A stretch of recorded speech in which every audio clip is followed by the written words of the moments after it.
running. The other disciple ran faster than Peter and reached the tomb first. He bent over and saw the linen clothes, but he did not go in. Behind him came Simon Peter, and he went straight into the tomb. He saw the linen cloths lying there, and the cloth which had been around Jesus' head. It was not lying with the linen cloths, but it was rolled up by itself. Then the other disciple, who had reached the tomb first, also went in. He saw and believed. They still did not understand the scripture, which said that he must rise from death. Then the disciples went back home. Mary stood crying outside the tomb. While she was still crying, she bent over and looked in the tomb and saw two angels there, dressed in white, sitting where the body of Jesus had been, one at the head and the other at the feet. "Woman, why are you crying?" they asked her. She answered, "They have taken my Lord away, and I do not know where they have put him." Then she turned around and saw Jesus standing there, but she did not know that it was Jesus. "Woman, why are you crying?" Jesus asked her. "Who is it that you are looking for?" She thought he was the gardener, so she said to him, "If you took him away, sir, tell me where you have put him, and I will go and get him." Jesus said to her, "Mary." She turned toward him and said in Hebrew, "Rabboni." This means teacher. "Do not hold on to me," Jesus told her, "because I have not yet gone back up to the Father. But go to my brothers and tell them that I am returning to him who is my Father and their Father, my God and their God." So Mary Magdalene went and told the disciples that she had seen the Lord and related to them what he had told her. May God use this portion of Jesus' resurrection story to raise our spirits up high on this Easter morning. It would be so easy as a preacher to stand in the pulpit and just zoom in right away and focus on the joy of Jesus' resurrection as the main aspect of today's scripture reading. But first, I want us to take a closer look, a deeper look, at the full impact of the shock and compounded grief that Mary Magdalene must have felt when she found out that Jesus' body had gone missing. In order to do that, we need to understand that John's gospel account of the resurrection event is uniquely different than the ways that Matthew, Mark, and Luke tell the story in several details. The first reason that is important is to understand that in all three of those other gospel accounts, Mary Magdalene did go to the tomb, but with other women, as they all went to the tomb together. Some of those gospel accounts, it says that they were going there to anoint the body of Jesus with spices. Only in John's gospel do we find Mary going to the tomb alone. And that is significant because she has no support with her when she discovers that Jesus is not in the tomb. John does not say why Mary decided to go to the tomb alone. But it might very well have been that she had become so close to Jesus during his 3 years of amazing ministry that she just had to go there, probably planning on standing outside the sealed tomb, just praying and crying her heart out. Mind you, she certainly had good reasons to feel close to Jesus.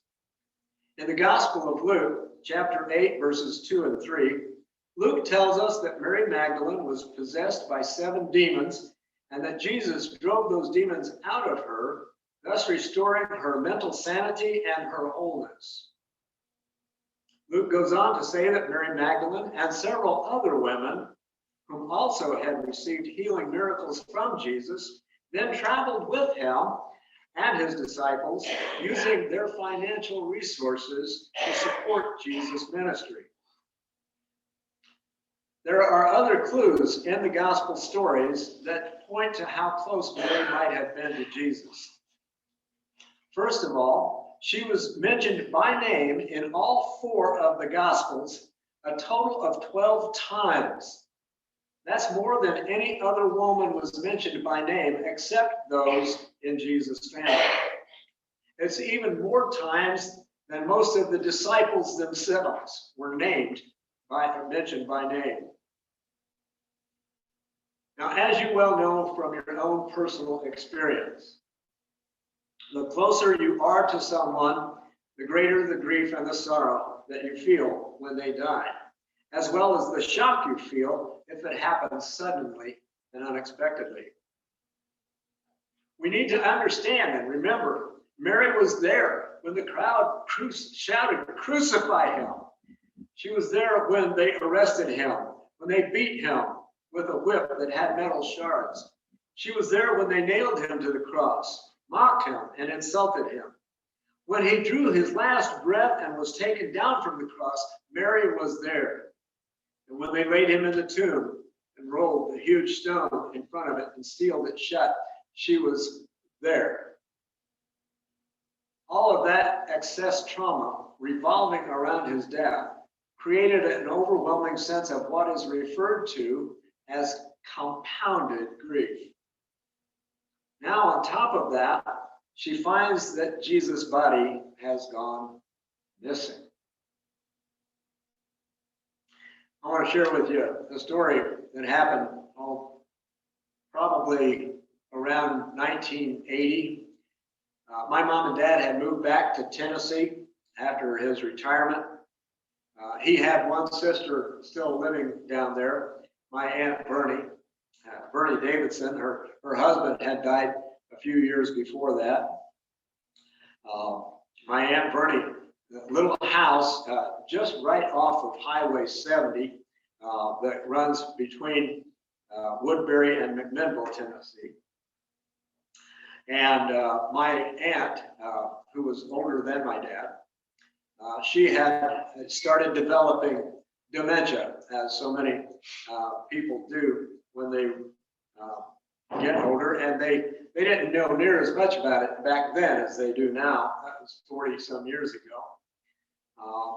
And they were surprised one day to find out that Aunt Bernie had gone missing. She just disappeared. And you can imagine the panic, the fear, the worry, dreading the worst possible outcome that you can think of. All of these thoughts went through my mom and dad's heart and mind. Fortunately, thank God, they found her before anything happened, and she was up by this busy 2-lane highway with all of its curves. You know the emotional roller coaster ride that I'm talking about. If you've been through an experience like that, which some of you have, you know how that feels when you don't know where your loved one is and wonder how they had wandered off. They'd gone missing. Well, this is the same kind of feelings that Mary Magdalene must have felt in her heart. Frantically, she runs to get help. The first people she comes in contact with is Peter and the other disciple that Jesus loved. Now, biblical experts all pretty much agree that disciple, even though he was unnamed, was the disciple John himself. And so when he writes about this story, he's writing about Peter and himself in all likelihood. They were shocked as well when Mary had told her these things, so they went running to the tomb, full speed ahead. John got there first. He stopped and he looked inside the tomb, but he didn't go in. Peter, you know, he was such an impulsive disciple. He runs straight into the tomb, finds linen cloths laying there. Well, Peter left, and finally John went in the tomb and he saw that it was empty, and he believed. Well, they were shocked as well, but they couldn't help Mary, so they just left her there all alone and went back to what they were doing. There was Mary, standing outside the tomb, alone again, with no support, crying her eyes out. I wonder, did she pace back and forth, wringing her hands, trying to make sense of all of this, trying to figure out where they had taken her Lord? Then came her encounter with the two angels inside the tomb, followed by seeing Jesus face to face without recognizing him. You might wonder, how did she not recognize him? Well, in some of our other gospel stories, Jesus even comes along two of his followers on the road to Emmaus, walks with them and talks with them, and they don't recognize him either. It's speculated that he had the power and the ability to change his appearance, to change his looks. Maybe that's what he did when he first greeted Mary. Or maybe she was just unable to see clearly from the amount of shock that her mind had experienced. But as Jesus speaks her name, the veil of the mystery falls away. When he calls her name Mary, she saw who it was.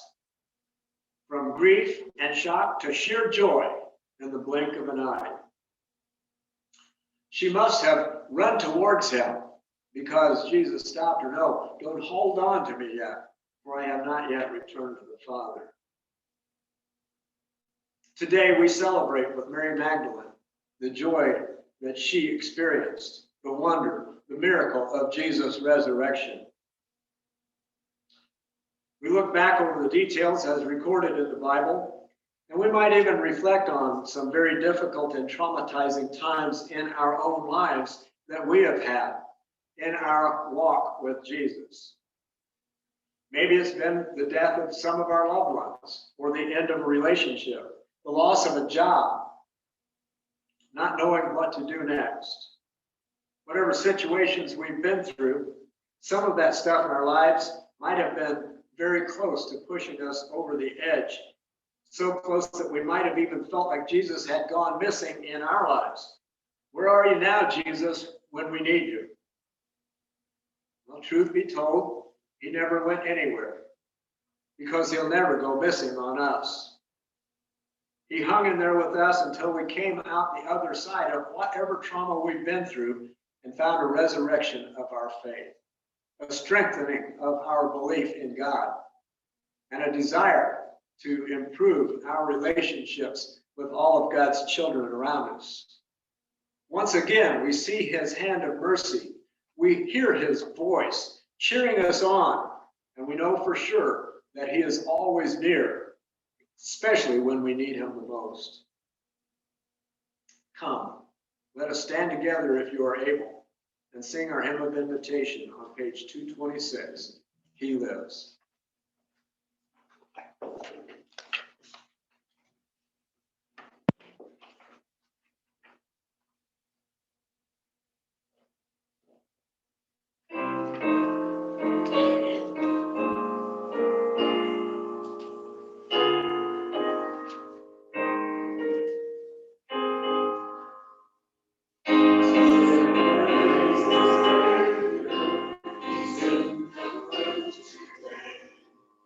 I know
If there's anybody hearing these words today, either in the sanctuary or later on Facebook or Zoom, Facebook or YouTube, if you want to receive Jesus or if you have questions about that, you can talk to me after worship, or you can call the church phone 309-699-8631, and I will answer the call or call you back if you leave a message, and we can talk about that.